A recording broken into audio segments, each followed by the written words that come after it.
ಉತ್ಕರ್ಷಿಗ ಈ ದಾಳಿಗಳ ಬಗ್ಗೆ ಇನ್ ಜನರಲ್ ವಿರೋಧ ಪಕ್ಷಗಳು ಒಂದು ಮಾತು ಹೇಳ್ತವೆ. ಈ ಐ ಟಿ ದಾಳಿ ಅಥವಾ ಇಡಿ ಇನ್ನು ಯಾವುದೇ ದಾಳಿ ಆದರೂ ಒಂದು ಮಾತು ಹೇಳ್ತವೆ. ಈ ಐ ಟಿ ಅವರು ಇ ಡಿ ಅವರು ಹೋಗೋದೇನೆ BJP ಪಕ್ಷ ಸೇರ್ಪಡೆ ಕಾರ್ಯಕ್ರಮಕ್ಕೆ ಇನ್ವಿಟೇಷನ್ ಕೊಟ್ಟುಬಿಟ್ಟು ಅವ್ರನ್ನ ಜಾಯಿನ್ ಮಾಡ್ಕೊಂಬಿಡಕ್ಕೆ ಪಾರ್ಟಿಗೆ ಮೆಂಬರ್ಶಿಪ್ ಕೊಡೋಕ್ಕೆ ಹೋಗ್ತಾರೆ ಅಂತ ಹೇಳಿ.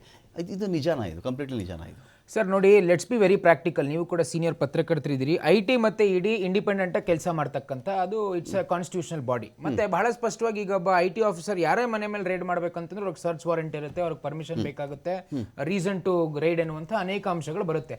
ಈಗ ಬಹಳ ಪ್ರಮುಖವಾಗಿ ಇಲ್ಲಿ ಗಮನಿಸಬೇಕಾದಂಥ ಸಂಗತಿ ಏನಂತಂದ್ರೆ, ಉದ್ಯಮಿಗಳು ಯಾರೆಲ್ಲ ಈ ರೀತಿಯ ಸಾವಿಗೀಡಾಗ್ತಾರೆ ಅದೆಲ್ಲದಕ್ಕೂ ಬಿಜೆಪಿ ಅವ್ರ ಕಾರಣ. ಮತ್ತೆ ಬಿಜೆಪಿ ಅಂಗಸಂಸ್ಥೆಯನ್ನೆಲ್ಲ ಐ ಟಿ ಇಡಿ ನಾವೇನು ದತ್ತಕ್ಕೆ ತಗೊಂಡಿಲ್ಲ. ಬಹಳ let us make it very clear. ಆಮೇಲೆ ಈಗ ನಮಗೆ ಈ ವಿಚಾರದಲ್ಲಿ ಬಹಳ ಸ್ಪೆಕ್ಯುಲೇಷನ್ಸ್ ಕಾಡ್ತಾ ಇರ್ತಕ್ಕಂಥದ್ದು ಏನು ಅಂತಂದ್ರೆ, CJ ರಾಯ್ ಅವರ ಆತ್ಮಹತ್ಯೆ ಆಗಕ್ಕಿಂತ ಮುಂಚೆನೆ ಯಾಕೆ ರಾಜ್ಯ ಸರ್ಕಾರ SIT ಫಾರ್ಮ್ ಮಾಡ್ತು? ಅವಶ್ಯಕತೆ ಏನಿತ್ತು? ಸಿದ್ದರಾಮಯ್ಯ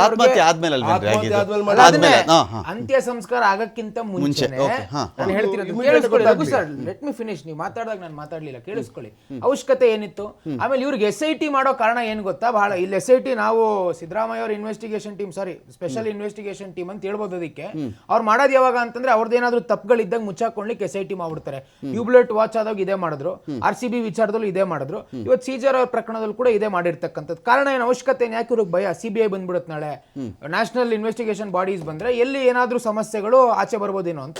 ಈಗ ನನಗಿರ್ತಕ್ಕಂಥ ಮಾಹಿತಿ ಪ್ರಕಾರ CJ ರಾಯ್ ಅವರೇನೋ ದೇಶ ಬಿಟ್ಟು ಹೋಗ್ಬೇಕು, ಮತ್ತೆ ಅಲ್ಲಿ ಬೇರೆ ದೇಶಗಳ ಒಂದು ಸಿಟಿಸನ್ಶಿಪ್ ತಗೋಬೇಕು ಅಂತ ಯೋಚನೆ ಮಾಡ್ತಿದ್ರಂತೆ. ಮತ್ತೆ ಹ್ಯಾರಿಸ್ ಅವ್ರಿಗೆ, ಜಾರ್ಜ್ ಅವ್ರಿಗೆಲ್ಲ ಬಹಳ ಪರಮಾಪ್ತರಂತೆ, ಅವ್ರ ಜೊತೆ ಎಲ್ಲ ಬಿಸ್ನೆಸ್ ಡೀಲ್ಸ್ ಇತ್ತು ಅಂತೆಲ್ಲ. ಅದು ಸ್ಪೆಕ್ಯುಲೇಷನ್ಸ್ ಗೊತ್ತಿಲ್ಲ ನನಗೆ, ನಿಜಾನೋ ಸತ್ಯನೋ ಆ ರೀತಿ ಹೇಳ್ತಾ ಇದ್ರು. ಸೊ ಹಾಗಾಗಿ ಇಲ್ಲಿ ಕಾಂಗ್ರೆಸ್ ಅವರು ಯಾವಾಗ್ಲೂ ಕೂಡ ಸಾಂವಿಧಾನಿಕ ಸಂಸ್ಥೆಗಳ ಮೇಲೆ ಸುಖ ಸುಮ್ಮನೆ ಆರೋಪಗಳು ಮಾಡ್ತಕ್ಕಂಥದ್ದು. ಸಿದ್ಧಾರ್ಥ ಹೆಗಡೆ ವಿಚಾರವನ್ನು ಹೇಳಿದ್ರು, ಎಲ್ಲಾದ್ರೂ ಯಾವ್ದಾದ್ರು constitutional body, sir I am quoting it, Supreme Court High Court ಹೇಳಿದ್ಯಾ ಬಿಜೆಪಿ ಇಂದ ಆಯ್ತಪ್ಪ ಅಂತ? ಮತ್ತೆ ಯಾವ ಬೇಸಿಸ್ ಮೇಲೆ ಹೇಳ್ತೀರಿ ನೀವು? CJ ರಾಯ್ ಸರಿ ಆಯ್ತು, ಈಗ CJ ರಾಯ್ ಡೆತ್ ಆಯ್ತಲ್ವಾ, CJ ರಾಯ್ ನೇರವಾಗಿ ಆರೋಪ ಮಾಡಿದಾರ ಈ ರೀತಿ ಆಗಿದೆ ಅಂತ? ಅಲ್ಲ, ಎಲ್ಲಾದ್ರೂ ಬಿಜೆಪಿ ಮೇಲೆ ಆಗ್ಲಿ, ಬಿಜೆಪಿ ರಾಜಕಾರಣಿಗಳ ಮೇಲೆ ಆರೋಪ ಮಾಡಿದ್ದಾರೆ ಅಲ್ಲ, ಎಲ್ಲ ಬರ್ದಿಟ್ಟಿದ್ದಾರೆ ಏನಾದ್ರು ಲೆಟರ್ ಏನಾದ್ರು ಈ ರೀತಿ ಏನೂ ನಿಮ್ಗೆ ಎವಿಡೆನ್ಸ್ ಸಿಗದೆ ಸುಖ ಸುಮ್ನೆ ನೀವು ಇವ್ರನ್ನ ಟಾರ್ಗೆಟ್, ನೀವೇ ಹೇಳಿದ್ರಿ 2016ರಿಂದ ಅವ್ರ ಮೇಲೆ ರೇಡ್ ಆಗಿದೆ ಸರ್. ಇವತ್ತೇನು ಸಮಸ್ಯೆ ಆಗಿದೆ ಅಂತಂದ್ರೆ ಏನೋ ಇಲ್ಲೇನೋ ದಿನೇಶ್, ಈಗ ಇಂಥ ವಿಚಾರಗಳಲ್ಲಿ ಈಗ ಯಾರಿಗೆ ಆದರೂ ಉದ್ಯಮಿ ಅಂದರೆ 1000 ಜನ ಕೆಲಸ ಕೊಡ್ತಾನೆ, ಅನ್ನದಾತ, ಇದೆಲ್ಲ ಇರುತ್ತೆ. ತೀರಾ ಅದರಲ್ಲಿ ತಪ್ಪೇ ನಡೆದಿಲ್ಲ ಅಂತ ನಾವಿಲ್ಲಿ ಯಾರು ವಕಾಲತ್ತು ವಹಿಸ್ಕೊಳಕ್ಕಾಗಲ್ಲ. ಒಂದು ಉದ್ಯಮ ಅಂದಮೇಲೆ ತಪ್ಪಾಗಿರಬಹುದು. ಬಟ್ ಇದೆಲ್ಲದಕ್ಕೂ ಒಂದು ಪರಿಹಾರ ಅಂತಿರುತ್ತಲ್ಲ. ನೀನು ತೆರಿಗೆ ಕಟ್ಟಿಲ್ಲ ಅಂದರೆ, ಇದು ನನ್ನ ಇನ್ಫಾರ್ಮೇಷನ್ ಇರೋದು IT ರೈಡ್ ಆಗಿದೆ ಅಂಥೇಳಿ, ಇನ್ನು ED ಬಂದಿಲ್ಲ, ಇದರಲ್ಲಿ CBI ಬಂದಿಲ್ಲ, ನೀನು ತೆರಿಗೆ ಕಟ್ಟಿಲ್ಲಪ್ಪ ಅಂತೇಳಿ ಕಟ್ತೀನಪ್ಪ ವಿತ್ ಫೈನ್ ವಿತ್ ಪೆನಾಲ್ಟಿ ಅಂದರೆ ಮುಗಿದು ಹೋಗ್ತಾ ಇತ್ತೇನೋ. ಬಟ್ ಇದಕ್ಕೆ ಎಲ್ಲರೂ ಇದೇ ದಾರಿ ಹಿಡಿದುಬಿಟ್ರೆ IT ಆಫೀಸ್ ಅಧಿಕಾರಿಗಳಿದ್ದಾರಲ್ಲ, ಅವ್ರು ಯಾರ ಮನೆಗೆ ಹೋಗಿ ದಾಳಿ ಮಾಡೋಕ್ಕೆ ಆಗಲ್ಲ. ಅವ್ರು ದಾಳಿ ಮಾಡಿದ ಮನೆಗಳಲ್ಲೆಲ್ಲ ಆತ್ಮಹತ್ಯೆನೇ ಆಗ್ಬಿಡ್ತವೆ ಅಂತ ಹೇಳಿದ್ರೆ ನೋಡಿ, ರಾಜಕಾರಣಿಗಳು ಜೈಲಿಗೆ ಹೋಗಿ ಬಂದವರೆಲ್ಲ ಆರಾಮಾಗಿ ಒಳ್ಳೊಳ್ಳೆ ಪೊಸಿಷನ್ ಎಂಜಾಯ್ ಮಾಡ್ತಾ ಇದ್ದಾರೆ. ಇವತ್ತಿಗೆ ಇದೇ ದಾಳಿಗಳು ಒಳಗಾಗಿದ್ದವರೇನೆ ಒಳ್ಳೊಳ್ಳೆ ಪೊಸಿಷನ್ ಎಂಜಾಯ್ ಮಾಡ್ತಾ ಇದ್ದಾರೆ, ಜೈಲಿಗೆ ಹೋಗಿ ಬಂದವರೇನೆ. ಇದಕ್ಕೇನು ಮಾಡ್ಬೇಕು ಈಗ ನಾವು? ಸರ್, ಇಲ್ಲಿ ಕ್ವಶನ್ ಬಂದಿರೋದು ಏನಂದರೆ, ನೀವು IT ರೈಡ್ ಮಾಡೋದಕ್ಕೆ ಒಂದು ಯಾವ್ದಾದ್ರು SOP ಮೇಂಟೈನ್ ಮಾಡಿ ಅಂತ, ಸ್ಟ್ಯಾಂಡರ್ಡ್ ಆಪರೇಟಿಂಗ್ ಪ್ರೊಸೀಜರ್ ಅಂತ ಅವ್ರು ಕೇಳ್ತಾ ಇರೋದು. ಯಾರು ಮೋಹನ್ ದಾಸ್ ಪೈ ಅವರು ಹೇಳ್ತಾ ಇರೋದು ಮೆಥಡ್. ಈ ಸುಖ ಸುಮ್ಮನೆ ಬರೋದು, 2 ದಿವಸ 3 ದಿವಸ ಟಾರ್ಗೆಟ್ ಮಾಡೋದು, ಪ್ರೊಟೆಕ್ಷನ್ ಬೇಕು ಅಂತ. ಈಗ ಇನ್ಕಮ್ ಟ್ಯಾಕ್ಸ್ ನಾನು ಪೇ ಮಾಡ್ತಾ ಇದ್ದೀನಿ, ನಂದೇ ಆದ ಸಮ್ ರೈಟ್ಸ್ ಇರಬೇಕು ಅಂತ ಅವ್ರು ಕೇಳ್ತಾ ಇರೋದು, ನಮ್ದೇ ಆದ ಪ್ರೊಟೆಕ್ಷನ್ ಬೇಕು ಅಂತ ಹೇಳ್ತಾ ಇರೋದು. ಇವತ್ತು ನೀವು ನೋಡಿರ್ಬೋದು ದಿನೇಶ್ ಅವರೇ, ಈಗ ಇನ್ಕಮ್ ಟ್ಯಾಕ್ಸ್ ಯಾರು ಪೇ ಮಾಡ್ತಿಲ್ಲ ಹೇಳಿ? ಯಾರು ಪೇ ಮಾಡ್ತಿಲ್ಲ? ಏನ್ ಪ್ರೊಟೆಕ್ಷನ್ ಕೊಟ್ಬಿಡ್ತೀರಾ? ಉದ್ಯಮಿಗಳಿಗೆ ಅವ್ರು ಹೇಳ್ತಾ ಇರೋದು, ಹೇಳ್ತಾ ಇದ್ದಾರೆ ಉದ್ಯಮಿಗಳಿಗೆ. ಯಾಕಂದ್ರೆ ಟ್ಯಾಕ್ಸ್ ಪೇಯರ್ಸ್ ನಾನು ಹೇಳ್ತಾ ಇಲ್ಲ, ಉದ್ಯಮಿಗಳು ಅವ್ರ ಏನ್ ಸೆಕ್ಯೂರಿಟಿ ಅಂತ ಯಾಕೆ ಹೇಳ್ತಾ ಇದ್ದೀನಿ ಅಂದ್ರೆ, ಇವತ್ತಿನ ಪ್ರೆಸೆಂಟ್ ಪರಿಸ್ಥಿತಿಗಳನ್ನ ಅವರು ಅವಲೋಕನ ಮಾಡಿ ಹೇಳ್ತಾ ಇದ್ದಾರೆ. ಯಾಕಂದ್ರೆ ನಿಮ್ಗೆ ಈಗ ಆಲ್ರೆಡಿ ನಾನು ಸಾಕಷ್ಟು ಉದಾಹರಣೆಗಳ ಕೊಟ್ಬಿಡ್ತೀನಿ ನಿಮ್ಗೆ. ಒಂದು ಸತ್ಯೇಂದ್ರ ಜೈನ್ 2 ವರ್ಷ ಜೈಲಲ್ಲಿ ಇಟ್ರು. PMLA ಆಕ್ಟ್ ಅಲ್ಲಿ ತಗೊಂಡೋಗಿಟ್ಟು, ಅವರು ಉದ್ಯಮಿನೇ.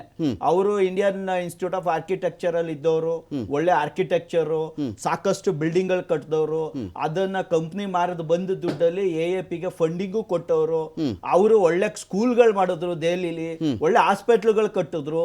ಕೊನೆಗೆ ಏನ್ ಮಾಡಿದ್ರು, ಇವ್ರು ಹಿಂಗೇ ಬಿಟ್ರೆ ಡೆವಲಪ್ಮೆಂಟ್ ಅಲ್ಲಿ ಮುಂದೆ ಹೋಗ್ತಾರೆ ಅಂತ PMLA ಆಕ್ಟ್ ಮಾಡಿ ತಗೊಂಡೋಗಿ 2 ವರ್ಷ ಜೈಲಲ್ಲಿಟ್ಟು, ಅವ್ರಿಗೊಂದು ಟ್ರೀಟ್ಮೆಂಟ್ ಕೊಟ್ಟಿದ್ದಕ್ಕೂ ಕೂಡ ಮಸಾಜ್ ಮಾಡಿಸ್ಕೊತಾರೆ, ಮಜಾ ಮಾಡ್ತಾರೆ ಅಂತ ಹೇಳಿ ಸುಮಾರು ಅವ್ರ ಬಾಡಿ weight ಲಾಸ್ ಆಗಿದ್ದು 48 kg.